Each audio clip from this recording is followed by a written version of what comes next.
नहीं बस ठीक है तो मान जाओ। इधर आइयो इधर आइयो इधर आइयो इधर आइयो।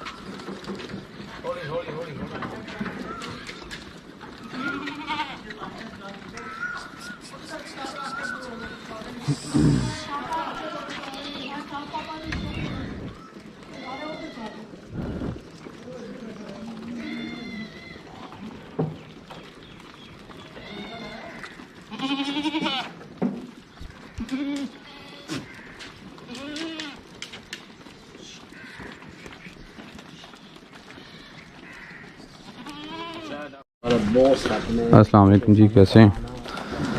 अच्छा,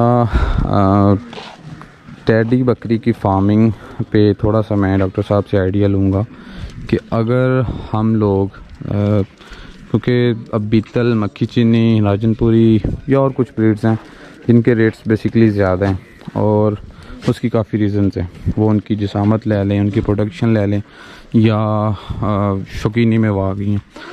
लेकिन अब टैडी पे बात करेंगे कि अगर कोई बंदा 10 जानवरों का कोई सेट रखता है तो उसमें क्या मकसद होगा टैडी को रखने का। दूसरे नंबर पे क्या इसका एक्सपेंस दूसरी बकरियों के लिहाज से ज़्यादा होगा, उनके जितना होगा या कम होगा। तीसरे नंबर पे क्या ये ब्रीड अगर साल पूरा हम दूसरी ब्रीड्स को रखते हैं साथ इसको भी रखते हैं, क्या ये उन जितना प्रॉफिट निकाल सकती है, मुख्तलिफ़ चीज़ें। तो वीडियो शुरू करते हैं जी। इंशाल्लाह कुछ ना कुछ इंशाल्लाह वो बंदे जिनका बजट कम है उनको में भी हेल्प आउट करेगी ये वीडियो। अच्छा अब्बा जी, मोस्टली कह लो कि कमेंट आ रहा होंगे या अपने सबसक्राइबर होंगे ने जिदा आप अपनी फील्ड च पट्ठ दसी दी है कि 35-40 हज़ार की लै लवो ये वो, लेकिन कुछ उस तो भी कम बजट वाले लोग आ जाते हैं या मतलब जेडे कह रहे होंगे ने असी थोड़ी कम एक्सपेंसिव फार्मिंग करनी है। उस सिलसिले च टैडी के बारे कुछ सवालात डॉक्टर साहब से करेंगे इंशाल्लाह। तुसी भी कुछ ना कुछ अपना कुछ ज़हन च सवाल आवे तो ऐड करे जी। ज़हन च यही है भी हल्का बंदा हल्का काम कर लवे, तगड़ा बंदा तगड़ा काम कर लवे, तगड़ा होवे माड़ा होवे पट्ठा तो शुरू करे सही ते हल्का जो छोटे बच्चा ले लवे, मिसाल जिवें आ बच्चे ने जी इस तरह करके हल्का काम कर लवे। ठीक है। अच्छा डॉक्टर साहब, टैडी की फार्मिंग सबसे पहले काइंडली शेयर कर दें, अगर कोई करना चाह रहा है तो क्या इसका मकसद होता है जी इसको रखने का? टैडी जो मोस्टली ये मीट पर्पज़ के लिए की जाती है और दूध के लिए नहीं की जाती या कुर्बानी के जो पॉइंट ऑफ व्यू उससे नहीं की जाती। ठीक है। तो यानी कि अगर किया जाए तो ये एक रैपिडली प्रोपगेटिंग एनिमल है, यानी कि जल्दी 3 बच्चे ज़्यादा देता है, 2 ज़्यादा देता है इसलिए। और दूसरा ये है कि कुत मुनाफत अच्छी होती है इसकी, ज़्यादा सर्दी वाले इलाके में भी ये जो है वो बर्दाश्त कर लेता है और गर्मी वाले इलाके में भी सर्वाइव कर जाता है। ठीक है। तो उस हिसाब से ये अच्छी ब्रीड है। ठीक है। और मीट पर्पज़ के लिए जी मीट पर्पज़ के लिए इस्तेमाल की जाती है। ठीक है सर जी। अच्छा डॉक्टर साहब, अगर कोई बंदा कहता है, इसमें आपने अपना न्यूट्रल कमेंट देना है कि मैंने 10 टैडी रखनी है घर में, स्टॉल फीड पे वो रखता है, तो क्या ये साल 2 साल बाद प्रॉफिटेबल बैठती हैं या बस पूरा सूरा ही करती हैं जी? एक आइडिया दे दें थोड़ा सा। प्रॉफिटेबल है अगर आप इनकी जो है ना फीड पूरी कर देते हैं ना पूरे साल की। आपके पास में अगर वो जानवर रखने हैं तो उसकी फीड आपके पास जो है ना वो मौजूद होनी चाहिए। ठीक है। वो आप अगर स्टार फीडिंग करनी है तो खासकर आपके पास हेज कोई 6 महीने की हेज जो है आपके पास मौजूद होनी चाहिए। वो आप लूसन की बना लें, आपके पास जई है उसकी बना लें, तो वो है आपके पास कम से कम मौजूद हो। और बाकी जो है बंडा वगैरह वो साथ दें तो ये बेहतरीन ग्रो करेगी। लेकिन अगर आप फीड पूरी नहीं करेंगे तो ये टाइम से गब्बन भी नहीं होंगी, बच्चे नहीं देंगी, तो फिर लॉस ही है। ठीक है। उसके अलावा मोर्टेलिटी से बचने के लिए, शर्मवाद से बचने के लिए ये आप कर सकते हैं कि आप प्रॉपर जो वैक्सीन है इसकी, तो PPR की वैक्सीन है, एंटेरोटॉक्सीमिया की वैक्सीन है और जो नमूनिया होता है CCPP कंटेजियस कैप्राइन जो प्लूरोनमोनिया है उसकी वैक्सीन है।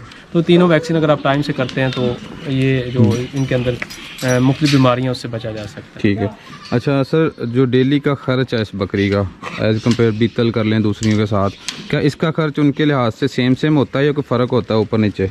नहीं, जो टैडी का होता है ना, ये खर्च कम होता है। और जब बितले 10 kg खाना चाह रहा, सब्ज़ चार मसलन खाना है, इसने 5 kg खाना है।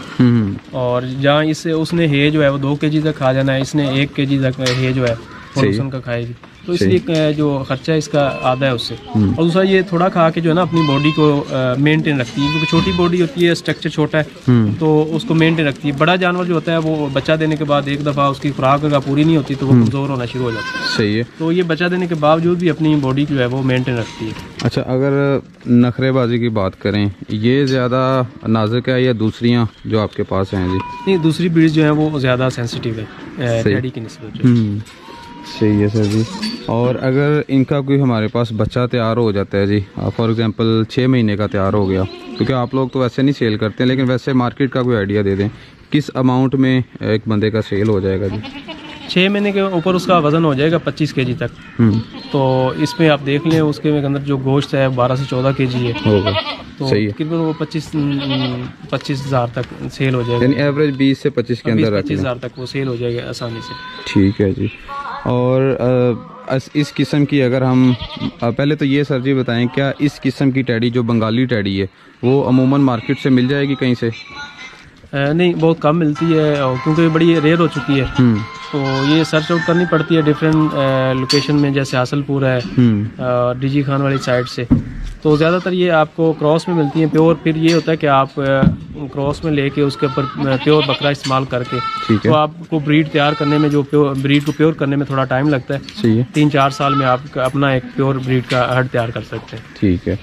और क्या कहीं ना कहीं इसको फैंसी का भी थोड़ा बहुत टच हासिल है जी? लोग हाँ, शौक से भी लोग रखते हैं, क्योंकि ये खूबसूरत ब्रीड भी है और सफ़ेद कलर में। और लोग बच्चों के शौक, बच्चे शौक करते हैं, क्योंकि छोटा कद होता है और छोटे बच्चे जो होते हैं वो बड़े ऐसे क्यूट होते हैं। एज अ पेट रख हाँ, एज अ पेट भी बच्चे जो है वो शौक से रखते हैं इसको। सही है। और मे भी ये आखिरी क्वेश्चन है जी हमारा, अगर ये मतलब क्रॉस में कहीं से हमें मिल जाती है, तो जो यंग पट है इसकी फर्स्ट टाइमर जिसने मेट करना हो या किया हो, एक रेट का रफ सा आइडिया थोड़ा सा दे दें जी। 30 से 35,000 तक इसका ये मिल जाती है। ठीक है जी। और वो नेक्स्ट आगे मेट करने के काबिल होती हैं जी। तो अच्छा डॉक्टर साहब, अगर इन्हीं के बच्चों की या इन बकरियों की परचेजिंग कोई आपसे, आपके थ्रू या आपसे करना चाहता हो, तो वो क्या सीन होगा जी? यहाँ से गवर्नमेंट फार्म से? गवर्नमेंट से कह लें। हाँ जी, गवर्नमेंट फार्म से ये होता है कि हम सेल करते हैं। एक तो ब्रीडर इशू करते हैं अगर अवेलेबल हमारे पास होते हैं, तो काफ़ी लोगों को कंप्लेंट भी होती है कि आप ब्रीडर हमें इशू नहीं करते, तो इतनी ज़्यादा तादाद में हमारे पास नहीं होते। तो ये होता है कि जितने हमारे पास आते हैं हम लोगों को ही देते हैं, लेकिन एप्लीकेशन क्योंकि बहुत ज़्यादा होती हैं तो सबको नहीं दे सकते। सही। जिनके पास ब्रीड होती है टैडी की और उनको नाम चाहिए होता है, उनको फिर हम इशू करते हैं। ठीक है। और दूसरा ये होता है कि डिफरेंट लोग जो हैं जिनके पास हैं वो मुझसे फिर कांटेक्ट करते रहते हैं सेल परचेज के हिसाब से, तो मैं फिर उनको रेफ़र कर देता हूँ कि फ़लाँ जो फार्मर है उसके पास अवेलेबल हैं, तो आप वहाँ से परचेज़ कर सकते हैं। ठीक है जी, बेहतर है। और दूसरा नीलामी में आपने कहा सेल होते हैं? हाँ, नीलामी में वो हम अखबार में इश्तिहार देते हैं और उसमें फिर हम बोली के अंदर जानवर सेल होते हैं। सही है जी, बेहतर हो गया जी। तो ये थी जी कुछ चीज़ें जो टैडी के लिहाज से मेरे मौजूदा हमें जहन में वीडियो आई, चाहे वो दर्द फर्ड ही थी, मैंने पूछने की कोशिश की है। बाकी वीडियो एंड करते हैं। आपको किसी किस्म का कोई क्वेश्चन हो, आप डॉक्टर साहब के चैनल पे जाके उनसे पूछ सकते हैं जी। तो मिलते हैं जी नेक्स्ट वीडियो में, तब तक के लिए अल्लाह हाफ़िज़।